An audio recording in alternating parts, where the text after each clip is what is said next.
श्री कृष्ण की कलियुग पर वाणी।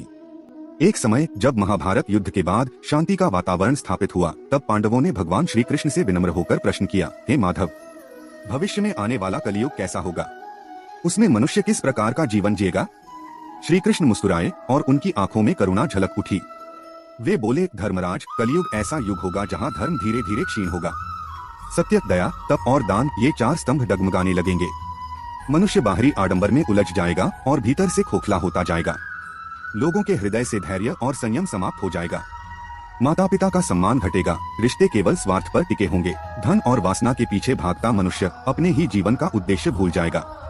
कलयुग में लोग धर्म का पालन केवल दिखावे के लिए करेंगे, भक्ति का स्वरूप केवल शब्दों तक सीमित होगा और आचरण उससे विपरीत। राजनीति छल और कपट से भरी होगी और सत्य बोलने वाला अकेला पड़ जाएगा।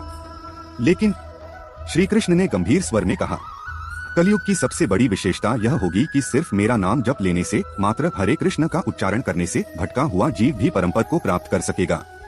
जो भी इस अंधकारमय युग में सच्चे हृदय से भक्ति करेगा, उसे वही फल मिलेगा जो सतयुग में वर्षों की तपस्या से मिलता था। याद रखना धर्मराज, कलयुग भले ही पाप और अधर्म से भरा होगा, परंतु इसी युग में नामस्मरण सबसे सरल और सशक्त साधन बन जाएगा। जो भी मेरा स्मरण करेगा, उसका उद्धार निश्चित है।